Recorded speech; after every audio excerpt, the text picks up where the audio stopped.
Hey guys, Mitch here with the TheAudioDabbler YouTube channel. I'm going to take a look at Nanostudio 2 today, a quick tip on how to map these custom perform mappings, macros that are on the perform tab of the Obsidian synth.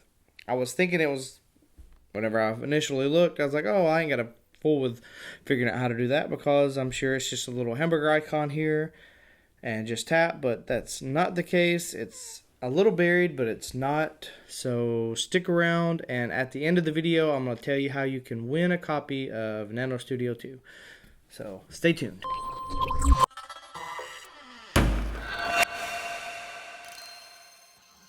Nanostudio 2, pretty awesome. Obsidian synth, pretty awesomer.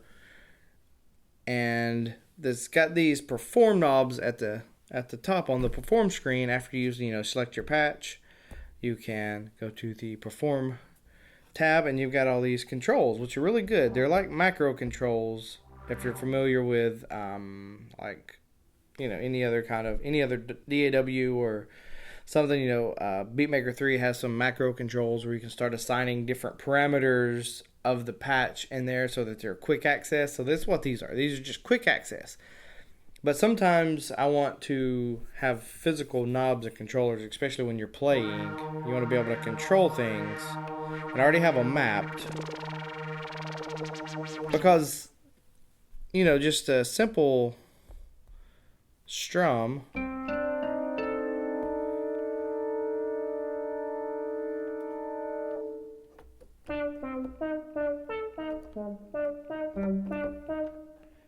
It completely changes the instrument. These knobs completely change how the instrument sounds. And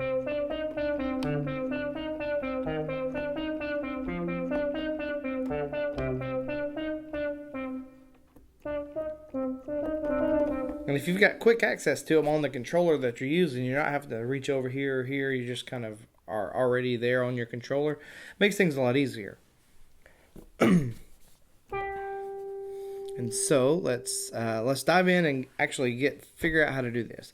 And so when you're on the screen, you got to go to the mixer menu or the mixer option here, and then you double click on the instrument that you want. You will see the MIDI controller map, and for whatever reason I did not see this because I had to contact the developer and I was like, hey, am I just overlooking something, or are there an actual ways to map the macro perform controls? He goes, oh yeah, it's click here, tap here and here, and there they are. I was like, well, I didn't never even notice that. So it was kind of one of those aha moments for me. And so it's saying using all MIDI inputs map. And so you click on that and you got some options here. Remove all mappings, set to default. So I'll go ahead and set it to default, and these are the default that they come with. And there's also load defaults for all MIDI inputs, which is going to be different than the default mappings. And then you can save. I would like to see multiple programs or profiles for different controllers because I have several different MIDI controllers and I may want to use several different ones at any given time and be able to load up, okay, this is the profile I want for this one. This is this, whatever. Well, it would be nice to see, and I'm sure it'll come eventually, but right now, but it's not hard to do this. And so as you're setting up your instrument, just have your MIDI controllers out, and then there you go. And so it's as simple as just click learn and learn, click learn, and come on. Okay, there we go. Using XY is never easy to map XY controllers unless you can actually physically just map them, which you can. So if you click here, I can go to effect control, and I can go to effect control. And I know that my other ones, I think, is like 20.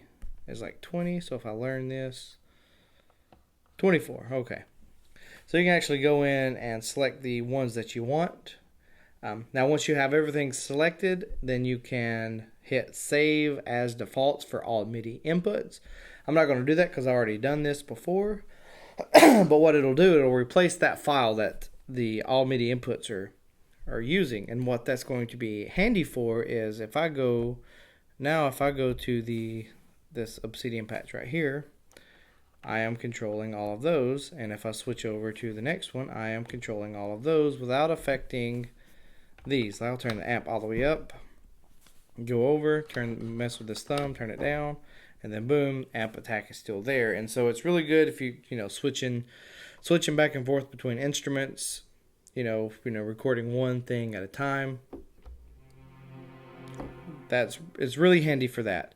Now, there's some more stuff that you can do. Like these could be, each individual Obsidian track could have its own set of controls. Like if you wanted to switch channels, then you could do that. You'd need to go into the actual MIDI setup. Where's it at? Right here.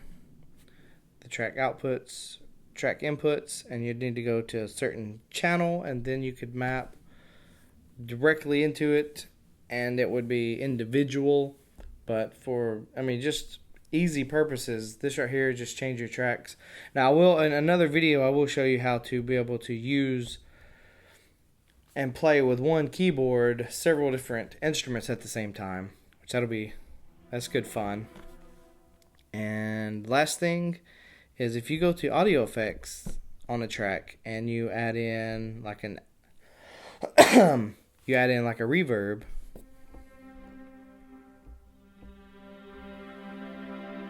then you can go under setup and boom, there you have it. You can start mapping in the reverb.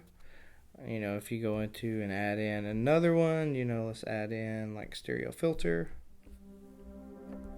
And then you can start mapping all of that stuff if you have enough knobs and controllers and everything to do all that stuff. So you could really turn this into like a live keyboard rig. Maybe even have like a patch on 4 and then a patch on 5. So song 1, song 2, things like that. You could use this for that purpose. And things. So now we're to the part of how do you win a copy of Nanostudio 2? Well, three simple things. Just hit the subscribe button, and you can hit the little bell icon if you want to. That just helps, notify when I put new videos out. You can like the video, and that will help with ratings. And then just leave a comment below. And today is January 3rd, Thursday, January 3rd, 2019 is already here. And it's in the evening. I am in the U.S. And so January 6th on a Sunday in the evening in the U.S.